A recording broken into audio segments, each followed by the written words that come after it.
तो hello friend, कैसे हो आप लोग। आई होप आप अच्छे होंगे। तो आज इस वीडियो को शुरुआत करते हैं कोशिकावृत्ति से। तो कोशिकावृत्ति किसे कहते हैं। पहला पॉइंट है, यह पादप कोशिका में उपस्थित होते हैं। दूसरा पॉइंट है, जंतु कोशिका में अनुपस्थित होते हैं। तीसरा पॉइंट है, पादप में यह काफ़ी दृढ़ होती हैं। और चौथा पॉइंट है, पादपों में यह सेलुलोज से निर्मित होती है। कोशिकावृत्ति पादपों में किससे निर्मित होती है, सेलुलोज से निर्मित होती है।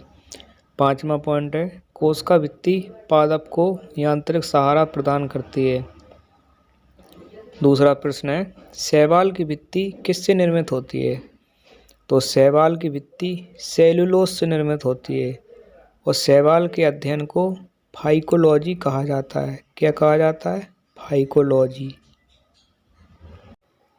प्रश्न नंबर 3 है, कवक की भित्ति किससे निर्मित होती है तथा इसके अध्ययन को क्या कहते हैं।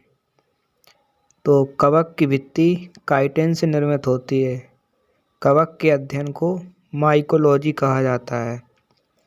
चौथा प्रश्न है, जीवाणु की खोज कब और किसने की थी। तो जीवाणु की खोज सन 1676 में ल्यूवेनहॉक ने की थी। जीवाणु के अध्ययन को बैक्टीरियोलॉजी कहा जाता है। जीवाणु के अध्ययन को बैक्टीरियोलॉजी कहा जाता है। कोशिका झिल्ली किसे कहते हैं, मोस्ट इम्पोर्टेंट है। यह पादपों तथा जंतुओं दोनों में उपस्थित होती है।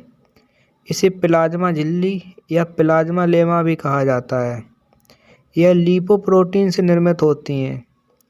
यह झिल्ली अर्धपारगम में होती है। वीडियो को अंत तक देखें। प्रश्न नंबर 6, फ्लूइड मासिक मॉडल कब और किसने दिया।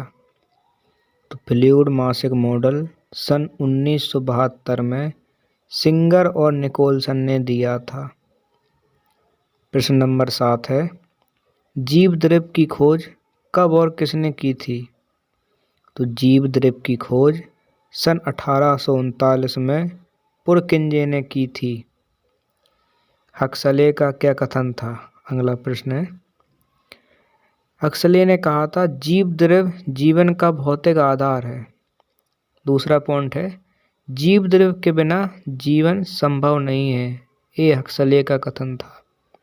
9वां प्रश्न है, जीव द्रव्य किससे मिलकर बना है। जीव द्रव्य कोशिका द्रव्य प्लस केंद्रक द्रव्य बराबर जीव द्रव्य। वीडियो अगर अच्छा लगे तो वीडियो को लाइक भी कर दें। 10वां प्रश्न देखेंगे, केंद्रक किसे कहते हैं। बहुत ही इम्पोर्टेंट क्वेश्चन है जो सभी परीक्षाओं में पूछा जाता है, इससे रिलेटिव क्वेश्चन आते हैं। तो इसका उत्तर देखेंगे। पहला पॉइंट है, केंद्रक की खोज रॉबर्ट ब्राउन ने सन 1831 में की थी। दूसरा पॉइंट है, केंद्रक को कोशिका का प्रबंधक कहा जाता है। तीसरा पॉइंट है, केंद्रक कोशिका की सारी गतिविधियों को नियंत्रण करता है। चौथा पॉइंट है, कोशिका विभाजन के समय केंद्रक विलुप्त हो जाता है। अंतिम पॉइंट है इसका, क्रोमेटिन का जाल बाहर आकर क्रोमोसोम्स गुणसूत्रों में बदल जाता है। अंतिम प्रश्न देखेंगे, गुणसूत्रों को समझाइए। इसका उत्तर देखेंगे। गुणसूत्रों की खोज स्टार्सबर्गन ने सन 1875 में की थी। दूसरा पॉइंट है, गुणसूत्रों का नामकरण बाल्डेयन ने सन 1889 में किया। गुणसूत्रों को आनुवांशिक गुणों का वाहक कहा जाता है। माता पिता के सारे गुण जीन में उपस्थित होते हैं।